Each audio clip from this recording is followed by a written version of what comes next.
Can you explain to me how you would build? I have no idea. I'm not comparing. Reuse the wood, just like reuse this, but you're actually like doing it. It's only pressed straw. There's no chemicals, no nothing in it. Everybody says we should do it. I do it. Habe ich's gesagt? Habe ich's gesagt? Es funktioniert auch. Aber ich höre etwas. This is more than 100 years old. And it's basically made by natural materials, no compound materials. And what we did in building this old roof is here, we only used natural materials like straw, like paper, clay, hemp. We don't use plasterboard. Plasterboard, in my opinion, is a pollutant and not a building material. So what we use is straw boards. Straw is pressed together and it's covered by paper. If you're talking about dry construction, usually we talk about some skeleton and then we use plasterboard and then we paint some chemical colors on it. We don't need the skeleton, we just use this here, it's a straw board. It's only pressed straw, there's no chemicals, no nothing in it, pressed straw, and it has a paper cover, exactly like you have with a plasterboard. And then you use clay and that's it. And it's all natural material. You make it wet, you can separate it again, throw wherever you want to, because it's no garbage, no nothing, no chemicals. The thing is that if you use construction like this, and we use this, for example, since nearly 30 years, like I said, we don't use plasterboards, then you have a building or an interior architecture like you have here with no synthetic materials. To me, this is much more logical and much more interesting than asking what is the most non-sustainable building. I don't give a... Sorry. You already said this before, but I just want to reiterate it for the camera now. So I asked you about the pricing of this compared to like how we usually build, which is obviously not as sustainable as this. How does it compare price-wise, like this, for example, compared to like a plaster?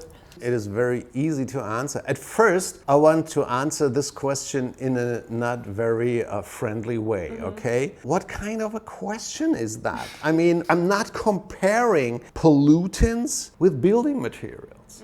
You're not going to go to a Ferrari dealer and ask him, how much is your Ferrari in comparison to a Citroën, something like that. What he would tell you, you know what? I have no idea about the other prices. I only care about Ferrari and I only care about sustainable materials. You can tell me whatever you want to. Concrete is more expensive, less expensive. It's just nothing that I'm using. So that was the not friendly way of answering it. The friendly way is that basically if you design something in a holistic, sustainable way, it costs 10 to 15% less than the conventional way. Do you source it locally or? As much as possible. Okay. Yeah, it's not always possible, but most of the time it's possible. Okay. Just let's make it very simple. I'm just taking out one part of the infrastructure in a building. For example, if you look at this room here, you don't see any radiation systems. We have a heating system within the clay, only in the ceiling. You don't see any climate, you don't see any technical air conditioner or something like this. So this is usually in a, like you said, conventional building. These are costs, which we don't need. If I don't need a climate system, I don't build a climate system. What for? Just to make other people rich? I don't know why. But this is important to understand. You only can build like this if you use the proper materials. If you, for example, would cover these straw boards with regular chalk or whatsoever, which you usually use on plasterboards, then it wouldn't function. You have to have something like breathing materials, like clay. The color has to be breathing, and then you have, over the year, a constantly healthy relative humidity in the room, which you do not have if you have heating systems. And one specific question about this type of building. So what material is this? And this is glass. This is glass fiber, and this glass fiber is made out of reused glass. There are hundreds of them. There's a lot This is the whole material collection. And I mean, I think it would be easier if you film it like this. Could you please tell us a little bit more about other examples of it? So what materials is this? It's very specific tone. Clay is a mixture between tone and sand. Here on the walls we have clay, and if you take the sand out of the clay, then it's tone, and you can make plates out of that. This is something if you want to build in the conventional system, like with a skeleton of these metal skeleton, and then instead of a plasterboard you put on these tone boards on top of it. And you can even use this as a very thin layer like this here. This is tone too. And you can make, like one of our architects, Manuela Mattes, you can make the artwork out of that. And this is exactly the same stuff that you need here. Thanks a lot. So it was very, very interesting. I understood the fact of this roof. Your bureau built it. The roof was there. I mean, this is a protected building from 1911, and the roof was there. But we installed the office and living rooms in this existing roof without changing the structure and the outlay of the roof. So this is all what you see here. This wooden structure is original. That means it's from 1911. We just put the insulation in the layer of the roof skin and made everything with these straw and clay and everything. Maria is in I shock. was shocked. What? I've never seen this before. This is. You weren't here. I know. I would have remembered. I've never seen this like actually executed before, because everybody talks about how we can just like, oh, we just reuse the wood, just like reuse this, but you're actually like doing it. And that's why I'm so impressed. This is very often the big difference between the regular people, like you said, or the conventional and me. Everybody says we should do it. I do it. We are at the moment about 8 or 9 people working here, and there are only 2 males. The rest are females. We have one engineer who is specialized in barrier-free designing. And we have one architect, Manuela Mattes. She is building or constructing biologist. She's an artist, like you see in these works here. And all the artwork she's doing it with regular building materials. In our system, regular. It's clay and chalk and wood and parts of the forest, something like this. And then we have interior architects. Most of the architects which are working here learned a very traditional craftsmanship. Like me, I'm a carpenter. All the wood materials you see here, like this or these desks or something like this, there is made when I'm too frustrated. Other people are using their Ferraris or whatever. I go in the basement and build a table. And this calms me down instead of going fishing or something like this.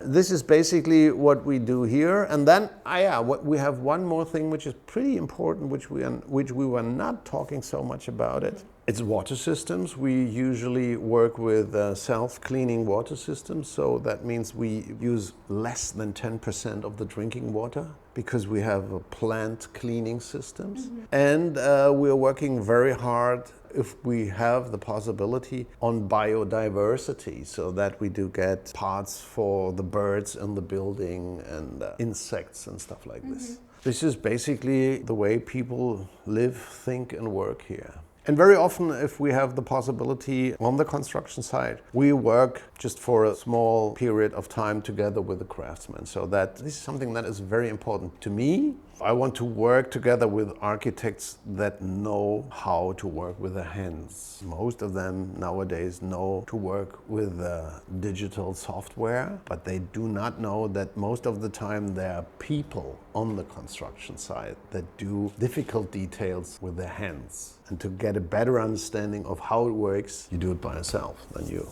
learn it the best, I think. It's gonna last us a week of thinking. Probably blow everyone else's mind if it hasn't been yet. Yes. As an intern on the construction site, I was wondering how every single detail was made by this man who was there. I'm feeling myself so stupid, not just knowing about it. And so, yes, Andrew, a friend that is Bauleiter. Every time he brought me to construction site, he was speaking about hand experience on the construction site, and every single time I was in shock. Yeah, yeah, yeah, yeah. This is very often what I talk to my young, very motivated architects. They're doing details and designs and stuff like that, and very often they ask me, is that okay, is that fine? So basically it's a nice drawing, it's a nice detail, but can you show me the person that can build it?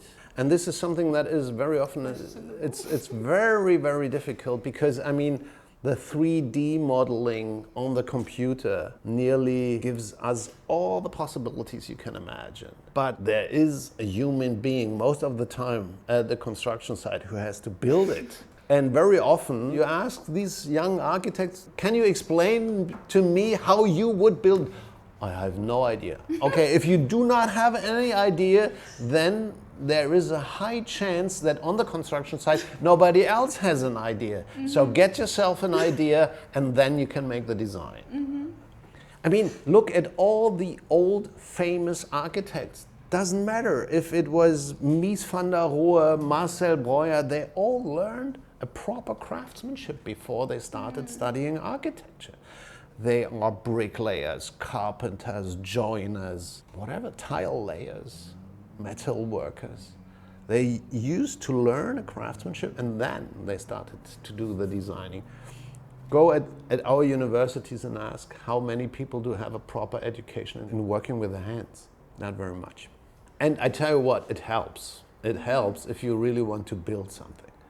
There you go. If you want to build, now you know how to actually design something that will be built. Just not studying architecture, then just knowing how to do it. For example, we have one of the projects, the farm that we do have in the east. We decided that we want to make a big oven for baking bread and pizza and stuff like that. So nobody knew how to make a real good oven. So I asked one of my friends, and he is a master of oven making from Bavaria. And he's specialized, and he only makes old village ovens for bakery and all that stuff. So he gave us a digital lecture of the different fire chambers you can build and use to give us an idea of how it could look like, what is better for bread, what is better for pizza, and so on. And then we decided what kind of fire chamber we want to have. And then the architects did a design for the whole oven with roof and everything. And after that, we bought all the materials, the bricks and the fire chamber and the roof.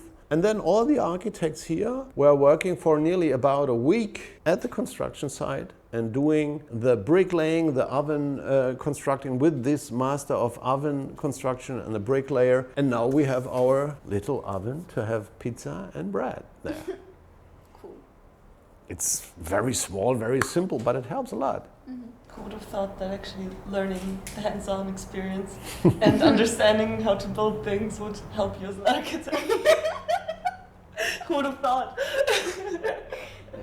No, that's great. Thank you so much for everything you taught us and everything you shared. It's very... I didn't teach, I was just talking. Okay, for everything you opened our eyes to again. Even if we may have known it but forgot about it. Or were made to forget. Yes. It's very good that we remember again. Yes. And thank you. Thank you so much. Your My time. pleasure.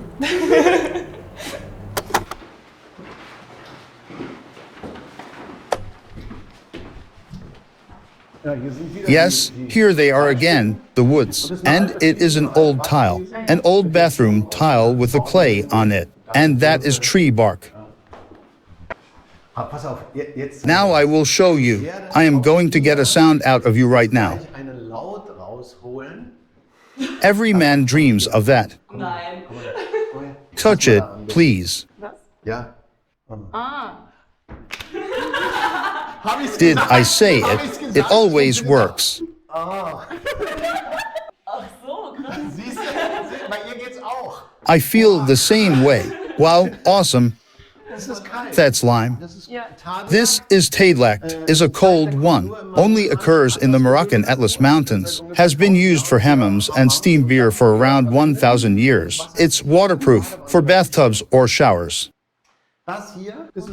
This is our ceiling structure. This is straw paper, lime plaster, capillary tubes. You can heat with. You can also cool, but we don't need it. I mean heat. clay plaster, under plaster with a glass fiber mat, finishing plaster, in primer, and lime putty color. The piece you see here, you see it everywhere. And that's underneath. But how do you turn it on? It's just like underfloor heating, only in the ceiling. You have flow here. Click, it goes through there. And then the return. It's very simple. It's only made of wood, nothing else. That is also all wood and no metal. And this one is wood and linoleum. You can make it even bigger.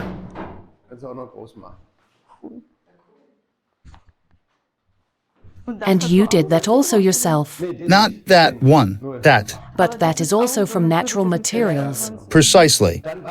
And then something that is also beautiful. We have a telephone, an old Ericsson telephone, which has also been refurbished from 1911, so that it works in a modern telephone system. You can use it to call a mobile phone.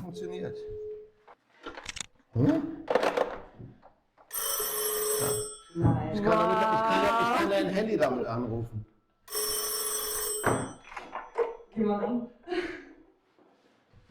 Pass mal auf, wir machen jetzt mal. I hear something. So, hast du... Now I am calling. There is a dial tone.